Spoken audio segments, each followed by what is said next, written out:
مجھے آپ سے سب سے پہلے ہم اس سوال سے میں شروع کرنا چاہتی ہوں کہ جیسے کہ ہم سب جانتے ہیں کہ رمضان کی جو اہمیت ہے وہ بہت زیادہ ہے، اینڈ اللہ سبحانہ و تعالیٰ نے اس مہینے کی اہمیت باقی 11 مہینوں سے بھی اوپر رکھی ہے. تو میں جاننا چاہتی ہوں کہ اس کی کیا بنیادی کیا وجہ ہے، کیا حکمت اللہ کی اس میں؟ سارے مہینے اللہ کے ہیں، جنوری، فروری، مارچ، اپریل، یہ بھی اللہ ہی کے ہیں. اس لیے کہ پہلے یہ چیز سمجھنی ہوگی کہ اللہ ہے کون. ہم یہ کہتے ہیں کہ اللہ کے ہیں، اصل میں آج سب سے بڑا المیہ یہ ہو گیا کہ ہم نے اللہ کو نہیں پہچانا. اللہ کس قدرت کے رب ہے اور کس ربوبیت کے رب ہے. اللہ تعالیٰ وہ ذات ہے کہ نہ اس سے پہلے کوئی ہے نہ ان کے بعد کوئی ہے. قرآن کہتا ہے الاول والآخر والظاہر والباطن، کہ وہ اول بھی. اول سے مراد وہ ہمیشہ سے، ہمیشہ کا لفظ صادر نہیں آئے گا. ہمیشہ سے مطلب کوئی تو بات تھی، وہ ہے بس. کہ آخری قیامت آ جائے گی کوئی نہیں ہوگا، اللہ کہیں گے کہ کوئی ہے. جب قیامت آ جائے گی سارا تہس نہس ہو جائے گا، تب اللہ کی ذات خود ہی اللہ کہیں گے کوئی ہے. سارے فرشتے جو بڑے 4 فرشتے ہیں وہ بھی زیر و زمین ہو جائیں گے. اس کے بعد اللہ خود ہی کہیں گے کوئی ہے، کوئی جواب دینے والا نہیں ہوگا، اللہ خود ہی جواب دیں گے. ظاہر ایسے کہا کہ ظاہر میں یہ سب کچھ ہمیں نظر آتا ہے، جو جتنا نقصہ ہے. دنیا کی کوئی طاقت ہے کہ جو کسی چیز کو ٹھیک کر سکتی ہے، کوئی چیز کو وجود دے سکتی ہے. ہمارے یہاں سیزن کے اعتبار سے پھل فروٹس آتے ہیں، تو آم کے دنوں میں آم آتا ہے، سردیوں میں نہیں آئے گا. اور آم کے درخت کے اوپر کبھی امرود نہیں آئے گا، کبھی انار نہیں آئے گا، کبھی انگور نہیں آئے گا. امرود کے درخت کے اوپر کبھی چیکو نہیں آئے گا. یہ سارا ایک نظام ہے کائنات کا، اللہ کا سسٹم، یہ ظاہر ہے. اس وقت مجھے کمر میں تکلیف ہے، کسی کو ہاتھ پیر میں ہوتی ہے، سر میں ہوتی ہے، آدمی بے بس ہو جاتا ہے. تو اللہ وہاں کہتے ہیں کہ میں ظاہر میں مجھے پہچانو. اور باطن سے مراد یہ ہے کہ ماں کے پیٹ میں بچہ، ہم لوگ ایک ماں کے راستے سے دنیا میں آئے. جتنے بھی دنیا میں انسان آ رہے، چرین پرین، سب کا اللہ نے ایک نظام رکھا ہے. وہی انڈا ہوتا ہے، جس انڈے میں سے اللہ، ہم جس کو آملیٹ بھی کھاتے ہیں، اسی میں سے اللہ چوزا بھی نکالتا ہے. یہ اللہ کی عجیب قدرت ہے. ماں کے پیٹ کے اندر اللہ تعالیٰ بچے کو رکھتا ہے. ماں کا ظاہر جتنا خراب ہوتا ہے، سر میں درد، آپ اس دور سے گزری ہو، جتنی مائیں اس سے گزری ہے، سر میں درد ہوتا ہے، بدن پھل جاتا ہے، وامٹے کی یعنی بچھار ہوتی ہے، ہر طریقے کی تکلیف ہوتی ہے. اتنا پیٹ میں تندرست بچہ ہوتا ہے. ماں کا ظاہری حصہ ہوتا ہے، اس کا باطنی حصہ ہوتا ہے. اس کے اندر اللہ 3 اندھیریوں کے اندر ایک بچے کو پروان چلاتے ہیں، جہاں مجھے اور آپ کی پرورش کی.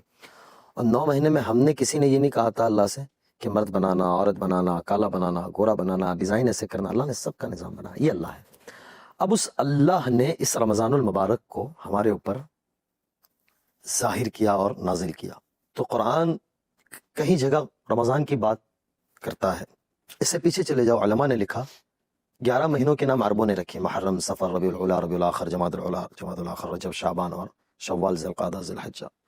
رمضان کا نام اللہ نے خود رکھا. قرآن کہتا ہے شہر رمضان الذی انزل فیہ القرآن، کہ ہم نے اس مبارک کتاب کو اس مبارک مہینے رمضان المبارک میں اتارا. دوسری طرف قرآن کہتا ہے یا ایھا الذین آمنوا کتب علیکم الصیام کما کتب علی الذین من قبلکم لعلکم تتقون، کہ روزہ رکھو، تقوی اختیار کرو. روزے سے مراد تقوی اختیار کرو. ہم اس کے بعد میں آئیں گے، پیچھے اور جاتے ہیں کہ رمضان کو اللہ نے مبارک ایسے بنایا کہ جتنی آسمانی کتابیں ہیں، حضرت ابراہیم علیہ السلام پہ جو صحیفے اترے وہ 1 رمضان کو تھے، جو ان کے اوپر صحیفے اللہ تعالیٰ نے نازل کیے. موسیٰ علیہ السلام پہ جو تورات اتری وہ 4، 6 یا 8 رمضان، الگ الگ روایتیں. داؤد علیہ السلام پہ جو زبور اتری وہ بھی اس رمضان المبارک میں تھی. عیسیٰ علیہ السلام پہ جو انجیل اتری وہ بھی اس ماہ مبارک میں 12، 16، 18 رمضان. اور میرے اور آپ کے آقا حضرت محمد رسول اللہ صلی اللہ تعالیٰ علیہ وسلم پہ جو قرآن اترا وہ اقرأ بسم ربک الذی خلق، وہ اسی ماہ مبارک میں اترا. 21 کی رات، پیر کی رات تھی، وہ شب قدر تھی. انا انزلناہ فی لیلۃ القدر وما ادراک ما لیلۃ القدر. روزے بہت بعد میں آئے، روزے مدینہ منورہ میں جا کر فرض ہوئے، لیکن وہ رات رمضان کی رات تھی. تو اس سے یہ پتہ چلتا ہے یہ بہت مبارک مہینہ ہے کہ اللہ نے کتابوں کو اس مبارک مہینے میں اتارا. اب جب مبارک مہینہ ہے تو یہ فضیلت والا ہوگا. جیسے ہم کہتے ہیں نا کسی کے لیے آج کا دن مبارک ہے، کسی کے نکاح کا دن، کسی کے اولاد پیدا ہونے کا دن، کسی کے نکاح کا دن، کسی کی کاروبار کی افتتاح کا دن، کسی کے رزلٹ کا دن جو کامیابی والا ہوتا ہے، کسی کا جابز لگ جانا، یہ بولے مبارک دن ہے. ایسے یہ سارا کے سارا مہینہ مبارک ہے. تو اللہ نے اس کو ایسے خاص قرار دیا ہے. میں نے پہلے آپ کو تھوڑا سا مختصر میں اللہ بتلایا جتنا میں سمجھا سکا. اس کے بعد اس نے بڑے رب نے اپنے سارے شریعت جتنے نبیوں کے اوپر اتاری، کیونکہ قرآن کریم کو اللہ نے 23 سال کے عرصے میں تھوڑا تھوڑا کر کے مکمل کیا.